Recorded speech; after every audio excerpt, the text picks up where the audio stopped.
ซาลีข้าพเจ้าสงสัยอยู่เด้อชื่อว่าตุ้ยซาลี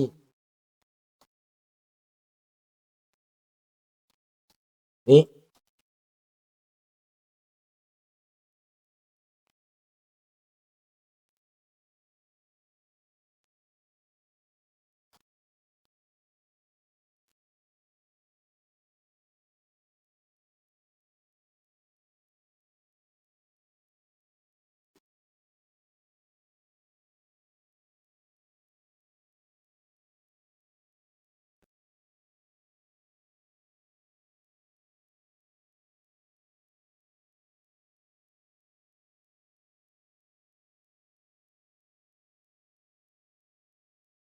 เขาโฆษณาเขาโปรโมทบ่เป็นธรรมดาได้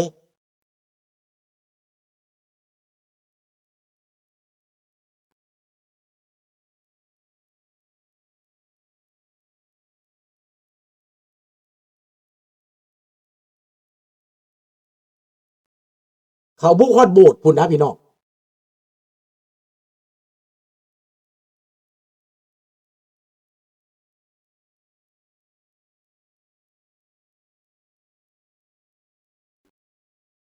นะให้เจ้าเข้าใจที่ข้าพเจ้าเว้านี่นะ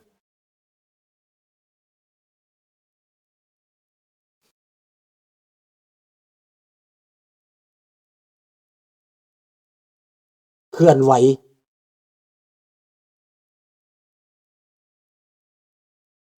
ถ้ามิดเฮาก็ค่อยตามเด้ลุงบอกความจริงเด้อ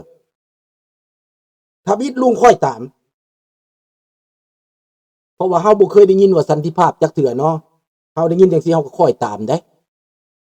ข้าพเจ้าเห็นอย่างแล้วจนน้ำตาย้อย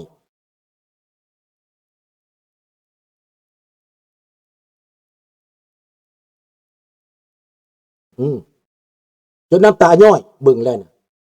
บัดเบิ่งไปเลิกๆห้อยมันต้องมีเบื้องหน้าเบื้องหลังแม่เฮาต้องมีสติแม่เขาก็ถามว่าเจ้าซัพพอร์ตหรือบ่ซัพพอร์ตส่งมาหาข้าพเจ้าตลอดอยู่ซัพพอร์ตแม่นหยัง Walk for Peace นี่เจ้าซัพพอร์ตบ่ก็ถามมาตลอดเด้ข้าพเจ้าบ่ตอบ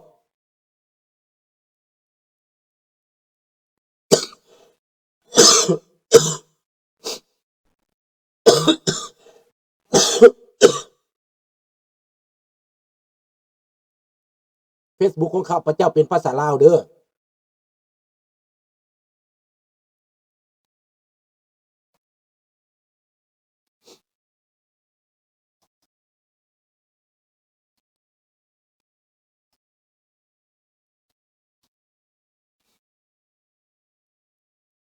มีรูปท่านหลวงเด้อ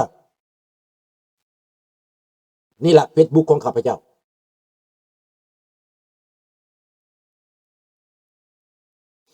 เป้าหมายแม่นหยังเฮ็ดให้คนลาวผิดกันข้าพเจ้าเห็นคนลาวผิดกันแล้วข้าพเจ้าจะมาตอบนี่นะข้าพเจ้าจึงไม่ให้ความกระจ่างแจ้งนี่นะเพราะคนลาวเถียงกันด่ากันทั่วอเมริกาข้าพเจ้าจึงมาเปิดความจริงแล้วให้มันหัวใจวาย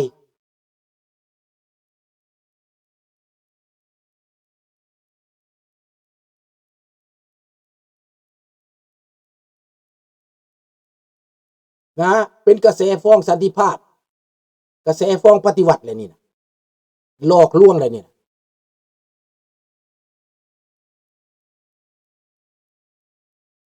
นี่ใช่น้องธนพรใช่มันเป็นจุดอ่อนมันเป็นจุดบอบบางมันจิตเขาห้องว่าหรือปวงแฟบมันบอบบางได้ให้คนลาวตายใจมาเกี้ยกล่อมก็ว่าได้ให้เมืองลาวให้สนับสนุนรัฐบาลให้เฉลิมฉลองวันที่2 ธันวาเพื่อจะได้สันติภาพ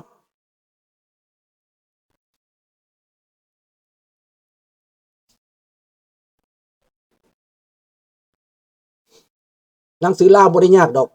หวยเทพตัวไทยผมไม่ได้เรียนก็ยังอ่านได้เขียนได้ไม่ได้มีอย่างยากเลยไม่มีอุปสรรคเลยตัวลาวง่ายกว่า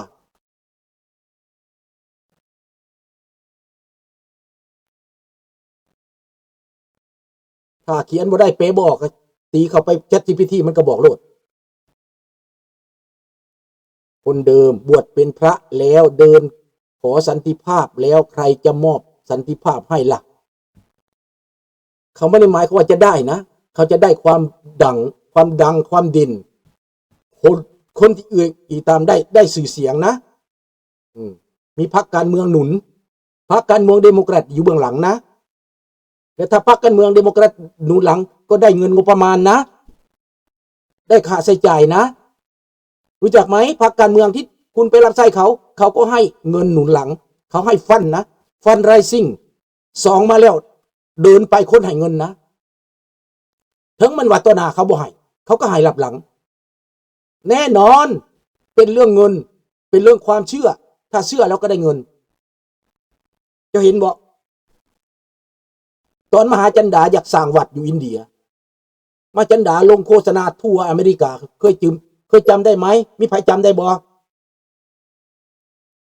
บอกว่าถ้าผู้ใดไปสร้างวัดอยู่อินเดียจะได้ไปสู่นิพพานจะได้เห็นหน้าพระพุทธเจ้า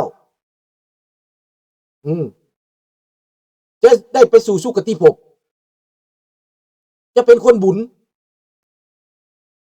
เก็บเงินกันผู้ละหลายหมื่นผู้ละหลายพันขอขอดกันไป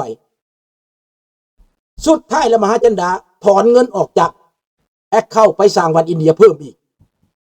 ให้พ่อออกนี่นุ่งเครื่องขาวและขนเงินไปผู้ละ10,000พากันเดินทางไปอินเดียอยู่ในขบวนนั้นมีหมู่ข้าพเจ้าผู้หนึ่งว่าความจริงผัวถือ10,000เมียถือ10,000ในขบวนนั้นไหนสร้างเสร็จแล้วมหาจันดาสร้างเรื่องให้วัดแตกกันบัดนี้เงินในวัดก็หายไปคนก็พิษกันเงินตัวเองพิษตัวเองด่าตัวเองทำร้ายตัวเองพี่น้องคนลาว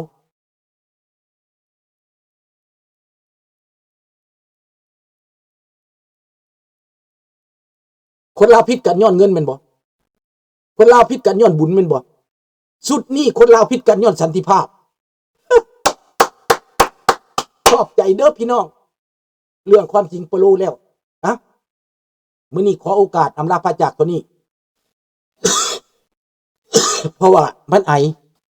ข้าพเจ้าไอคันเว้าไปหลายมันไอภาษาฝรั่งเศสว่า si tu veux la paix il faut préparer la guerre ภาษาอังกฤษว่า if you want peace you must prepare for war ถ้าเจ้าอยากได้สันติภาพจำเป็นต้องเตรียมพร้อมสำหรับสงครามความหมายคือป้องกันตัวเองนั่นแหละถ้าเป็นภาษาไทยก็บอกว่าหากต้องการสันติภาพก็ต้องเตรียมพร้อมสำหรับสงครามก็เหมือนกันภาษาลาวภาษาไทยเนาะขอบคุณมากครับราตรีสวัสดิ์ Good night bonne nuit bon après-midi bye bye merci beaucoup thank you ขอบคุณมากครับขอบใจหลายๆไปคิดเด้อพี่น้องเด้อไปใส่หัวคิด